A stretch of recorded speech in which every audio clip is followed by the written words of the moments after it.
Hello and welcome to today's recap. Our story today is about a young man, Timothy. Timothy's waking up to a typical work day and gets prepared for work.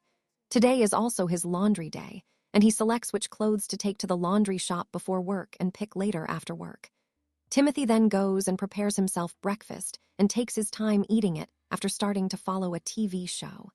He then realizes how little time he has left to be at work and starts hurrying up. He leaves in a hurry, then returns back again because he has forgotten the laundry bag, and he returns quickly, picks it up and exits. Then Timothy rushes to the bus stop, where he is forced to wait for a vehicle, but is quickly distracted by a beautiful young lady also sighted waiting, just minding her business. But there also is another young man waiting as well. As Timothy masters the courage to break ice, he gets a call from his boss who warns him if he is late today, he better not report to work. Seemingly, Timothy has made it a habit to go to work late. Realizing he can't wait anymore, he asks the young lady to pass him the bag and quickly boards a motorbike to work. He quickly settles in at work and tries to set up his desk to look like he's been busy a while. Then the boss walks in and starts to lecture him on his bad habits that make him a very unattractive employee. The boss spots his laundry bag and scolds him for seemingly lack of planning. This also makes him realize he should have passed by the laundry shop but missed his chance, and he decides he'll handle that after work.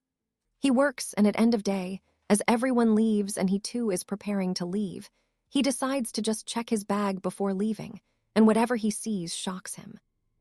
He leaves the workstation quickly and hurries home through the streets, constantly confirming he's not being followed, and at some point he turns a corner and we realizes he was right to worry. Someone is following him. He gets into his house and starts to check the bag again, and we realize this is not his bag. The bag has a bunch of money rolled, a suspicious-looking package, and on further search, a gun, and Timothy knows someone must be looking for it. Coincidentally, a knock hits his door. Panicking, he hides the bag with all its contents except the gun, which he decides to have just in case things go south.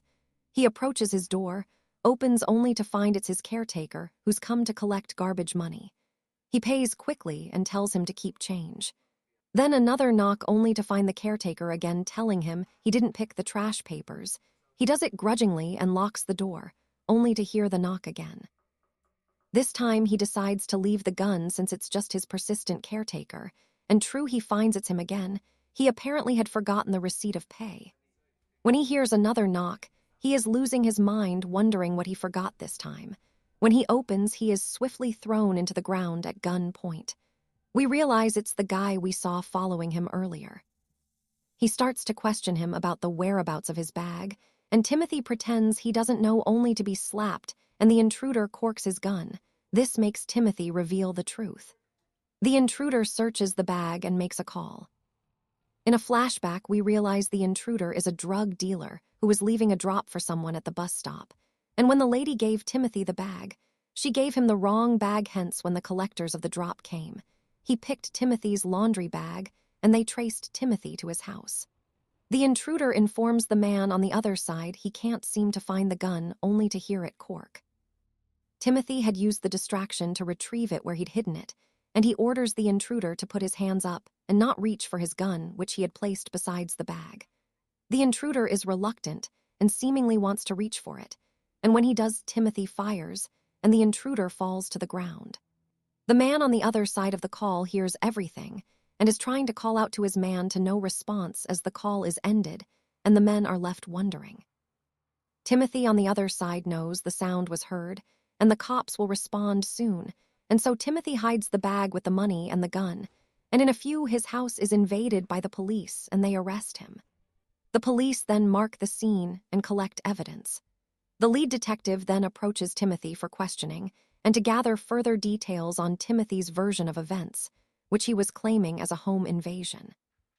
The detectives inform him the intruder is a member of a gang and luckily survived the gunshot and is on the way to hospital. Thus, when he recovers, the detective will find out his reasons for attacking Timothy. Thus worries Timothy because he knows he has omitted lots of details, and thus once the detectives leave, we see Timothy pack up and leave together with the bag and the cash. He also goes to his office and quicks and leaves an insult for his boss to find the following day. We also see the man who was speaking to the intruder on the phone during the standoff find Timothy's house only to be informed Timothy moved and the two men leave. And in the end, we see the caretaker make a call only to identify himself as an undercover cop reporting latest report. Our film ends here for today. We hope you enjoyed today's recap. Till next time, cheers.